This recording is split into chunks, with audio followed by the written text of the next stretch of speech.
Pemirsa, aksi tak terpuji dilakukan oleh guru ngaji di Pondok Pesantren Tulang Bawang Barat. Pria yang baru saja menikah ini mencabuli siswinya sejak 2019 lalu.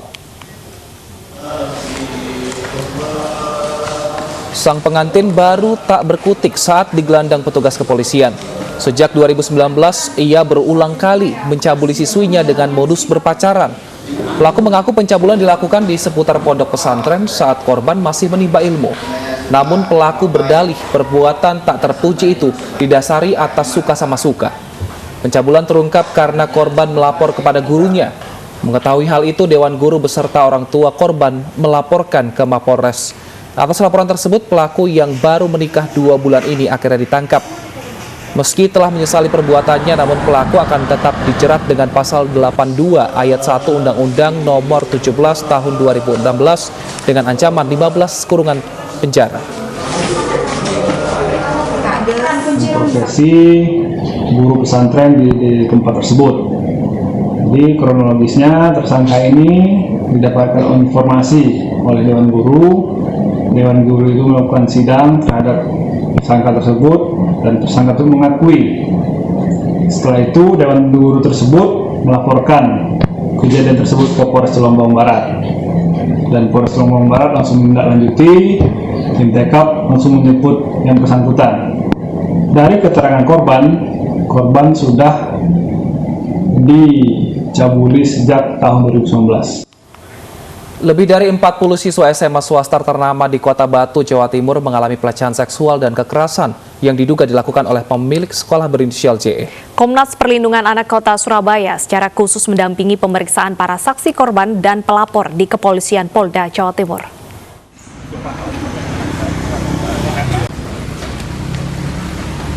Komnas Perlindungan Anak Kota Surabaya secara khusus mendampingi pemeriksaan para saksi korban dan pelapor pada kasus dugaan pelecehan seksual dan kekerasan di Sekolah Menengah Atas SPI Kota Batu. Komnas Perlindungan Anak Kota Surabaya sudah menyiapkan 15 orang saksi korban dan pelapor untuk memperkuat pelaporan yang dilakukan terhadap pemilik sekolah SPI Kota Batu. Namun demikian, jumlah itu masih berpotensi untuk bertambah. Dari data sementara yang dimiliki oleh Komnas PA, jumlah bisa mencapai lebih dari 40 orang. Lantaran dugaan pelecehan seksual dan kekerasan yang dilakukan pelaku sudah berjalan sejak awal. Bahkan korban ada yang berasal dari angkatan pertama sekolah swasta ternama berinisial SPI tersebut. Hari ini sudah ada 7 yang terdata. Dan besok akan ditambah lagi untuk teman-teman yang pelapor sebagai saksi maupun sebagai korban. Seperti itu. Dan juga kami memberikan apresiasi dan memberikan ucapan terima kasih kepada teman-teman yang ada di Polda Jatim telah merespons secara cepat kegiatan dan tindak kejahatan yang dilakukan di sekolah SPI Malang. Hingga saat ini, Polda Jatim sudah melakukan pemeriksaan saksi korban sebanyak 7 orang. Komnas PA sendiri akan mendampingi para korban yang rencananya akan dilakukan visum Kamis hari ini untuk mencari bukti-bukti penguat dari pelaporan yang dibuat Komnas PA. Dari Surabaya, Tambayong iNews melaporkan. Dan pemirsa, langsung saja kita berbincang bersama Ketua Umum Komnas Perlindungan Anak, Bapak Aris Merdeka Sirait. Selamat siang, Pak Aris. Selamat siang, Mbak Deta. Selamat siang, Bung Wilson. Apa kabar? Baik, sehat. Bagaimana kabarnya, Bung Aris? Sehat, kita selalu sehat. Selalu sehat. Bung Aris ini sudah melaporkan kasus pelecehan seksual dari pemilik sekolah SPI. Apakah ada perkembangan terbaru, Pak? Ya, update sampai hari ini 3 dari 12 korban yang melaporkan ke Komnas Perlindungan Anak, yang melaporkan pada hari Sabtu sudah diperiksa dengan baik, dan saksi-saksi korban yang lain kemarin sudah 5 orang. Hari ini direncanakan 4 orang lagi untuk menguatkan data-data informasi yang ada pada dokumen Komnas Perlindungan Anak dan pengalaman dari korban. Dan hari Jumat kita akan menghadirkan lagi bekerjasama dengan Polda Jatim saksi kunci yang berada di wilayah Jawa Timur, yang mudah-mudahan itu akan melengkapi data-data yang disampaikan oleh 3 korban dari 12 yang melapor pada hari Sabtu. Jadi update-nya hari ini akan segera mungkin dilengkapi semua Baik. visumnya, sehingga nanti dia akan dilakukan gelar kasus. Baik. Tapi yang lain, Polda Jatim sudah mengumumkan membentuk tim untuk melakukan penyelidikan lebih lanjut. Baik, Bang Aris, selain mengumpulkan keterangan dari para korban dan juga saksi, apa barang bukti lain yang juga dimiliki oleh Komnas Perlindungan Anak untuk nanti diserahkan ke polisi, Bang? Banyak bukti-bukti yang akan kami serahkan, tentu tidak elok saya sampaikan lewat media ini, tapi paling tidak dokumen-dokumen itu untuk melengkapi paling tidak 2 alat bukti yang cukup, sehingga itu bisa digunakan oleh penyidik Polda Jatim sebagai bukti awal menetapkan si terduga pelaku sebagai saksi atau sebagai tersangka. Saya kira saya tidak ingin membeberkan itu karena tentu itu adalah kewenangan dari pihak kepolisian. Nah, pihak kepolisian lah yang akan meminta kita untuk melengkapi data-data sesuai dengan tuduhan-tuduhan yang ada pada laporan itu. Baik, Bang Aris, kasus pelecehan seksual ini sudah dilangsungkan sejak lama, bahkan saat angkatan pertama juga ada yang menjadi korban. Lantas apa modus yang dilakukan pelaku? Apakah mengancam anak didiknya? Iya, jadi pemirsa iNews ini adalah sekolah favorit ya, sekolah yang sangat luar biasa, punya konsep yang sangat luar biasa juga, adalah patut didukung. Tetapi ternyata ini adalah menyimpan malapetaka. Apa itu malapetaka?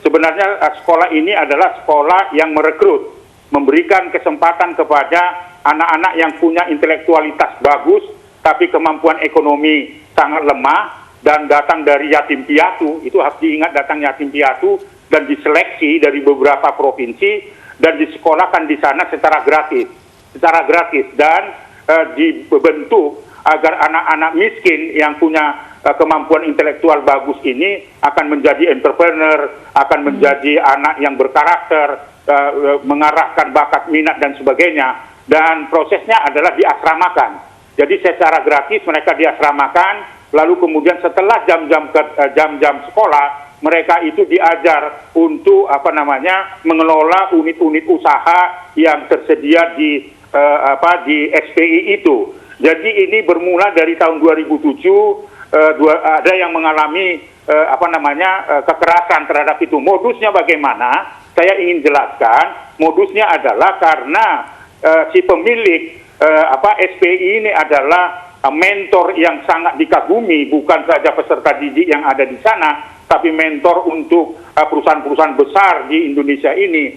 Nah, ketika seorang korban yang melapor itu dipanggil oleh si mentor itu yang berinisial JE itu sangat bangga sekali dan sebagainya. Nah, setelah dipanggil, si korban itu dimotivasi supaya terus bergerak, berjuang untuk menjadi orang yang ditempa oleh para pemilik pengelola dari sekolah itu. Nah, dengan dasar itu lalu kemudian anak-anak ini sangat-sangat gembira sekali ketika misalnya dipanggil oleh tutor atau mentornya. Tetapi anehnya setelah dipanggil, dimotivasi, lalu kemudian mulai mencium kening, mencium pipi kiri, pipi kanan, lalu mencium bibir dan sebagainya. Dan seterusnya sampai pada praktek-praktek yang sangat sulit saya ceritakan, sampai pada penetrasi dan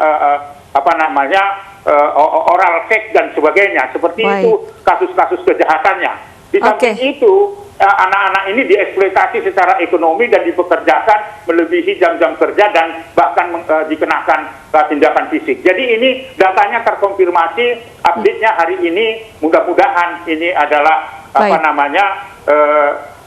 bisa menjadi terang benderang mengungkap tabir itu. Itu Mbak Delta. Siap, Pak. Berarti memang sangat keji pelaku pelecehan dan juga mengeksploitasi. Kalau begitu bagaimana kondisi dari korban saat ini, Pak?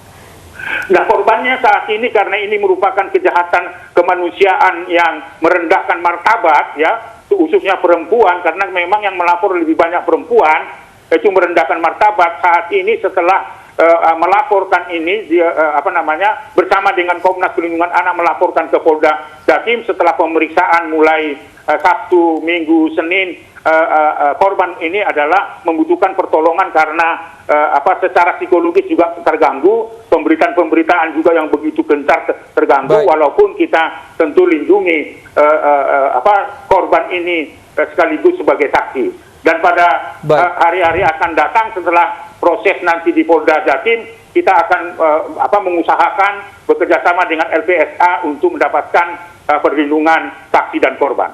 Baik Bang Aris, karena ini karena ini merupakan kasus pelecehan seksual, mungkin banyak korban-korban lainnya yang masih belum mau melapor Bang, karena takut berita ini akan menyebar, identitas mereka menyebar. Saran Abang Aris kepada para pelaku ini Bang, yang mungkin belum ikut melaporkan kasus ini apa Bang? Untuk korban ya lebih Untuk tepat. korbannya. Iya, saya kira saya terima kasih dan salut kepada Polda Jatim setelah membuka online resmi ada 3 nomor itu dan sudah mulai masuk. Dan Komnas Perlindungan Anak juga membuka online itu dan beberapa kasus juga sudah masuk bagi anak-anak yang pernah pengalaman di SPI mengalami kejahatan seksual dan atau kejahatan ekonomi, eksploitasi ekonomi dan kejahatan fisik. Jadi saya kira Polda Jatim sudah membuka 3 nomor dan saya sudah lihat di iNews di running text-nya sudah muncul untuk semua orang-orang yang pernah mengalami kekerasan atau perlakuan salah di SPI bisa melaporkan di sana supaya itu data-data semakin lengkap. Baik, kita doakan bersama semoga kasus ini segera selesaikan dan pelaku semoga mendapatkan hukuman yang sesuai dengan tindak kekejamannya. Terima kasih Bang Aris Merdeka Sirait, Komnas. Sedikit lagi mohon izin. Silakan Ya, Bang, Bang. singkat saja Bang Aris. Saya hanya ingin menghimbau kepada seluruh pekerja-pekerja perlindungan anak di Indonesia, siapapun yang peduli dengan persoalan anak, ayo bahu-membahu membongkar kasus ini supaya tabir kejahatan seksual yang dilakukan terduga JE itu bisa terungkap dan demi keadilan korban juga terasa dilindungi dan sebagainya. Semua pihak harus terlibat di dalam membongkar kasus ini. Baik. Dan Komnas Perlindungan Anak bukan mencari perkara, tetapi justru mendampingi orang-orang yang melaporkan perkara-perkara kejahatan, khususnya anak-anak di Indonesia. Baik, terima kasih banyak Bang Aris Merdeka Sirait, Komnas Perlindungan Anak telah bergabung bersama kami di iNews Siang. Nah, pemirsa, selain pelecehan, anak-anak di sekolah juga mengalami eksploitasi secara ekonomi. Dan saat ini kita sudah bergabung bersama dengan salah satu orang tua korban. Selamat siang, Ibu Marianingsih. Selamat siang. Baik, Ibu, kami ingin konfirmasi anak Ibu saat ini sudah tidak bersekolah lagi di sekolah SPI itu ya, Bu ya? Iya. Berapa lama Bu waktu itu masuk sekolah kapan dan berapa lama bersekolah di situ Bu? Anak saya sekolah di situ sekitar 7 bulan, tahun 2018 atau 19 pokoknya kalau anak saya meneruskan, anak saya itu sekarang lulus gitu loh. 2000. Baik, berarti sekolahnya hanya sekitar 7 bulan ya Bu ya. Kenapa Iya. akhirnya menarik anak Ibu dari sekolah itu dan kemudian memindahkan ke sekolah lain Bu? Karena begini ya, selama di sana sering saya telepon juga susah. Kan teleponnya kalau ini kan diambil sama pihak sekolah gitu ya. Terus habis itu kalau bisa nyambung gitu dia cerita kenapa kok susah banget dihubunginya. Saya bilang, iya bilang kan lagi apa ya, dia bilang lagi kerja, lagi tugas, dia bilang lagi sibuk. Malam juga ada acara apa itu yang dia nari-nari ditonton orang banyak itu sampai jam 2, jam 3. Baik, lantas apakah anak Ibu juga mengalami eksploitasi, mungkin dipaksa bekerja lebih dari jam yang ditentukan atau bahkan mengalami kasus kekerasan fisik seperti korban lainnya Ibu? Kalau kerja iya, kalau kasus kekerasan fisik itu begini kan katanya di sana itu nggak boleh pacaran. Kalau ketahuan pacaran dihukum lah, tapi dihukumnya ya gitu dipukul, anak suruh ditempeleng katanya. Anak Ibu pernah ditempeleng juga? Iya. Oke, pada saat ditempeleng itu apakah Ibu tidak mencoba untuk melapor atau ada ancaman balik dari pihak sekolah? Oh, saya waktu saya ngambil anak saya memutuskan anak saya keluar ke sana itu, Bu, saya sebenarnya pengen melapor, tapi kan saya orang kecil, saya takut. Baik. Takutnya, ya saya takut dipanggil kemana-mana gitu kan, terus bagaimana saya harus cari uang, biaya untuk anak gitu kan, jadi ya saya banyak yang saya pertimbangkan. Oke. Baik. Bu, Hukuman apa lagi Bu yang kira-kira menimpa anak Ibu saat bersekolah di sana, Bu? Kalau untuk anak saya ya itu aja sih, kan sebenarnya waktunya sekolah bukan untuk bekerja. Ya itu saya sebagai orang tua ya miris sekali saya waktu datang ke sana itu Oke. ngelihat anak-anak itu kasihan sekali lah. Untuk kita mendapatkan informasi, apakah benar anak Ibu pernah dihukum berenang di danau? Pernah. Oke, itu kenapa Bu? Itu sebuah hukuman yang tidak wajar menurut kami. Benar, itu karena bangun telat. Ya karena mereka kan tidurnya malam. Kelewat malam kadang jam 3, jam 4, atau jam 3, jam 4 baru tidur. Ntar 4:30 harus bangun. Kalau telat ya begitu, dihukum. Baik. Bu, saat anak Ibu mengundurkan diri, apakah dari pihak sekolah ini mempersulit atau mempermudah, Bu? Karena memang takut jika mundur nanti ternyata kasusnya malah melebar atau disebarkan kemana-mana, Bu. Anak saya bilang dipersulitnya itu adik saya datang jemput anak saya itu jam 10 pagi sudah nyampe di sana. Sampai jam 4 sore baru bisa pulang. Pokoknya dipersulit lah. Baik. Baik, terima kasih Ibu Maria Ningsih. Ibu Maria Ningsih, saat ini Komnas Perlindungan Anak di Jawa Timur juga sudah membuka posko, maksud kami posko untuk pengaduan. Seperti itu, jika ada orang tua bisa menghubungi nomor mereka yang sudah disebar di berbagai sosial media. Mungkin Ibu bisa menjadi salah satu orang yang melaporkan, Bu, agar kasus ini segera terungkap dan juga nanti bukti-buktinya juga terkumpul bisa segera diproses sehingga diproses hukum nanti. Baik, terima kasih Ibu Maria Ningsih. Semoga putranya juga tetap sehat. Dan pemirsa, kita memiliki informasi terkait 2 pegawai rumah sakit di Batam yang justru membuka praktik pemalsuan surat bebas COVID. Selengkapnya kami hadirkan usai jeda.